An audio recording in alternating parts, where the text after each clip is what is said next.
غصہ آ گیا ان اسباب کی وجہ سے، اب کیا کرنا ہے؟ اللہ کے رسول کا فرمان ہے اذا غضب الرجل فقال اعوذ باللہ، جب کسی بندے کو غصہ آ جائے کسی بھی وجہ سے اور وہ کہتا ہے اعوذ باللہ من الشیطان الرجیم، سکن غضبہ، اللہ رب العزت اس کی وجہ سے اس کے غصے کو ٹھنڈا کر دیتا ہے۔ کیوں؟ کیونکہ محرک شیطان تھا اور آپ نے شیطان پر وار کر دیا اعوذ باللہ من الشیطان الرجیم کہہ کر۔ قرآن میں اللہ فرماتا ہے وَإِمَّا يَنزَغَنَّكَ مِنَ الشَّيْطَانِ نَزْغٌ فَاسْتَعِذْ بِاللَّهِ، جب شیطان آپ کو ورگلا، ابھارے، پھنسانے کی کوشش کرے برے خیالات کے ذریعے، فوراً اعوذ باللہ من الشیطان الرجیم پڑھیں، آپ کا غصہ ختم ہو جائے گا۔ دوسری چیز، اللہ کے رسول فرماتے ہیں آپ نے دیکھا دو آدمی لڑ رہے تھے، ایک آدمی کو آپ نے دیکھا غصے سے چہرہ لال ہو گیا، رگیں پھول گئی، آپ اس کے قریب گئے اور آپ نے فرمایا میں ایک کلمہ جانتا ہوں، اگر یہ بندہ وہ کلمہ کہہ لے غصہ ختم ہو جائے گا، اور پھر آپ نے پڑھا اعوذ باللہ من الشیطان الرجیم۔ جتنا بھی غصہ آ چکا ہے یہ تعوذ اس غصے کو ختم کر دے گا۔ ایک اور حدیث جس میں اللہ کے رسول نے فرمایا جب تم میں سے کسی ایک کو غصہ آ جائے وَهُوَ قَائِمٌ، اور وہ بندہ کھڑا ہوا ہے، فَلْيَجْلِسْ، اس کو چاہے کہ بیٹھ جائے، کیونکہ جو کھڑا ہے نا وہ جس پر غصہ کر رہا ہے اس پر ہاتھ اٹھا سکتا ہے، اسے مار سکتا ہے، لیکن اگر وہ بیٹھ جائے گا تو اس کا مطلب یہ ہے کہ اس کے غصے کے اندر کمی آ جائے گی۔ بیٹھنے سے وہ حرکت نہیں کر سکتا جو کھڑا ہوا کر سکتا ہے۔ وَإِلَّا فَلْيَسْتَجِبْ، اگر غصہ ٹھنڈا ہو گیا تو ٹھیک، ورنہ وہ لیٹ جائے۔ کون کرے گا یہ شخص؟ کھڑا ہوا وہ بیٹھ گیا تو لیٹ گیا، یہ کون کرے گا؟ تعوذ کون پڑھے گا؟ جس کے دل میں اللہ کا ڈر ہوگا، اور جو دین سے بے خبر ہے، جس کے دل میں اللہ کا ڈر ہی نہیں ہے، وہ تو غصے کے بعد اور غصے کے اظہار کے لیے ایسی حرکت کر دے گا جس کی وجہ سے اسے کوئی بہت بڑا نقصان ہو جائے گا۔ کتنے لوگ ہیں غصے کی وجہ سے پھول نکالتے ہیں، چھوٹی سی بات پر قتل و غارت۔ یہ چھوٹے چھوٹے علاقوں میں چھوٹی چھوٹی چوریوں پر کسی نے مرغی اٹھا لی، کسی نے انڈا اٹھا لیا، کسی نے کیا کر دیا، قتل و غارت شروع ہو جاتی، اور 2 قتل ہو گئے، 3 ہو گئے، 4 ہو گئے۔ اسباب کیا ہے؟ ایک چھوٹی سی چیز۔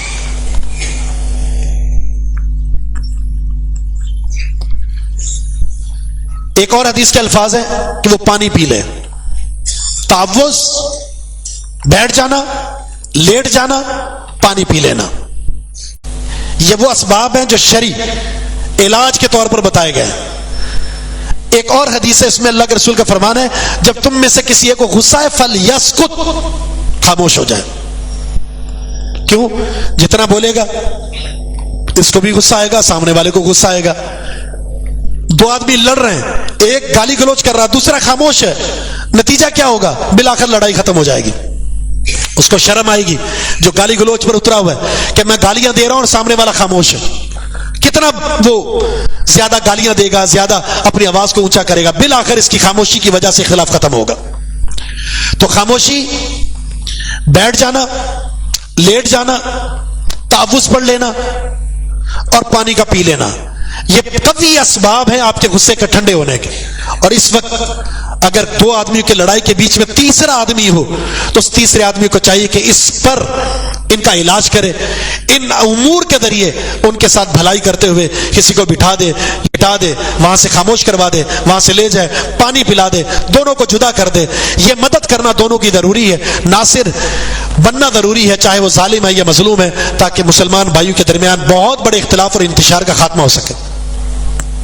لیکن ہم خاموش تماشائی بن کر دیکھ رہے ہوتے ہیں، مزے لے رہے ہوتے ہیں، یہ لڑائی کا اینڈ کیا ہوتا ہے؟ یہ ایک فتنہ کیا ہو گیا، کہیں لڑائی ہو رہی، اختلاف ہو رہے، ویڈیو بننا شروع ہو جاتی ہے تاکہ اس منظر کو ہم سوشل میڈیا پر ڈال کر زیادہ لائک اور فالوورز حاصل کریں، جبکہ آپ کی ذمہ داری یہ تھی کہ اس منکر کو ختم کرنا، اور آپ دوسرے منکر میں پڑ گئے۔ تو اس غصے سے اپنے آپ کو بچانا ہے۔ اس کے مقابلے میں آپ کو کیا کرنا ہے؟ نرمی اختیار کرنی ہے، نرمی بھی اعتدال کے ساتھ۔ ہاں کچھ غصے ایسے ہیں جس کو کرنا ضروری ہے، وہ ہے جب شریعت کی مخالفت ہو رہی ہو، ایک بندہ شرک کر رہا ہے، ایک بندہ کفر بک رہا ہے، قرآن کی مخالفت کر رہا ہے، وہ قرآن کی توہین کر رہا ہے، وہ صحابہ کی توہین کر رہا ہے، وہ اہل بیت کی توہین کر رہا ہے، وہ شریعت کی جو آیات ہے اس کا استہزاء کر رہا ہے اور آپ کی نرمی آپ کے اندر گرمی پیدا نہیں کرتی، تو اس کو شریعت میں عدم غیرت والا انسان قرار دیا گیا، جس میں غیرت نام کی کوئی چیز نہیں ہے۔ یہ نرمی ٹھیک نہیں ہے۔ یہاں آپ کو کیا کرنا ہے؟ مزاحمت کرنی ہے، احسن انداز سے آپ نے اس منکر کا مقابلہ کرنا ہے۔ اللہ کے رسول صلی اللہ علیہ وسلم اپنی ذات کے لیے کبھی بھی غصے نہیں ہوتے تھے، کبھی بھی غصے نہیں ہوتے تھے۔ ہاں، جب اللہ کے حدود کو پامال کیا جاتا تھا تو رسول اللہ صلی اللہ علیہ وسلم غصے ہو جاتے تھے، حتیٰ کہ آپ کے چہرے پر سرخی ایسے جس طرح انار کو نچوڑ دیا گیا، آپ کی رگیں پھول جاتی، آواز بلند ہو جاتی۔ یہ غصے کا اظہار ہے، کیوں؟ اللہ کی حرمت کو پامال کیا جا رہا ہے۔ آپ نے ایک صحابی کو دیکھا جس نے ریشمی جبہ پہنا ہوا تھا، غصے سے رسول اللہ صلی اللہ علیہ وسلم گرم ہوئے، کلر کے اندر رنگت میں تبدیلی آئی، آپ نے وہ جبہ پکڑا اور اسے پھاڑ دیا۔ آپ گھر میں داخل ہوئے، سیدہ عائشہ صدیقہ رضی اللہ عنہا کے گھر میں انہوں نے ایک پردہ لگایا ہوا تھا جس میں تصویر تھی، تصویر۔ آپ غصے سے آپ کے کلر میں تبدیلی آئی اور آپ نے فرمایا عائشہ ہمارے گھر کے اندر زیرو چیز کی تصویر، آپ نے پردہ پکڑا اس کے پھاڑ ڈالا۔ ہم تصویریں کھنچواتے ہیں، یہ فتنہ ہمارے اندر عام ہو چکا ہے۔ دنیا دار طبقہ تو اپنی بات ہے، دیندار ان کے اندر یہ فتنہ آ چکا ہے تصویر کشی کا۔ یہ اللہ کے غضب کو دعوت دینے والی بات ہے۔ تو اپنے آپ کو نرم رکھیں، جہاں معاملہ ذات کا آ جائے ٹھنڈے بن جائیں، اپنے غصے کو پی لیں۔ جہاں معاملہ شریعت کا آ جائے، آپ کے گھر کے اندر نماز نہیں پڑھتا کوئی، آپ کو غصہ ہونا ہوگا۔ آپ کے بچے نماز نہیں پڑھتے، آپ کو غصہ ہونا ہوگا۔ آپ کے گھر کے اندر شریعت کی مخالفت کے پروگرام چلتے، آپ کو غصہ ہونا ہوگا۔ باہر آپ موجود ہیں، شریعت کی مخالفت ہو رہی ہے، دوستوں میں بیٹھے ہوئے ہیں، آپ کو غصہ ہونا ہوگا۔ یہ غصہ اللہ کو پسند ہے، کیونکہ یہ اللہ کی بھی سنت ہے، اس کے رسول کی بھی سنت ہے۔ جب اللہ اس کے رسول غصہ کرتے ہیں اس کے احکامات کی مخالفت پر، تو یہ غصہ ہمارے اندر ہونا ہوگا۔ بقیہ معاملات میں نرمی اختیار کیجئے، یہ نرمی آپ کی زینت ہے۔ رسول اللہ صلی اللہ علیہ وسلم کا فرمان ہے، میں یحرم الرفق یحرم الخیر کلو، جو نرمی سے محروم ہو گیا وہ ہر چیز سے محروم ہے۔ اپنی ذات کے معاملات میں نرم گوشہ بن جائیں، ہر خیر آپ کا مقدر ہوگی۔ اپنی ذات کے اعتبار سے اگر آپ کے اندر نرمی نہیں، غصہ ہی غصہ ہے، آپ ہر خیر سے محروم ہیں۔ رب العالمین سے دعا ہے کہ اللہ رب العزت ہمارے مزاج کے اندر وہ نرمی جو شریعت کے اندر مطلوب اور محمود ہے، اپنے ذاتی معاملات کے تعلق سے اللہ ہر معاملے میں نرم گوشہ رہنے کی توفیق عطا فرما دے۔ اور وہ غصہ جو آگ بگولا ہونے کا مزاج ہمارا بن چکا ہے، ڈپریشن کا شکار ہو چکے ہیں، ذہنی تناؤ کا شکار ہو چکے ہیں، اللہ تعالیٰ ہمیں اپنا اس کا علاج کرنے کی توفیق عطا فرما دے۔ ہمیں اپنی ذات میں آئے ہوئے غصے کو پینے کی توفیق عطا فرما دے، اور دینی معاملات کے اندر غصہ اور آسان انداز سے اس غصے کا اظہار کرنے کی توفیق عطا فرما دے۔ وما توفیق الا باللہ، وآخر دعوانا الحمد للہ رب العالمین۔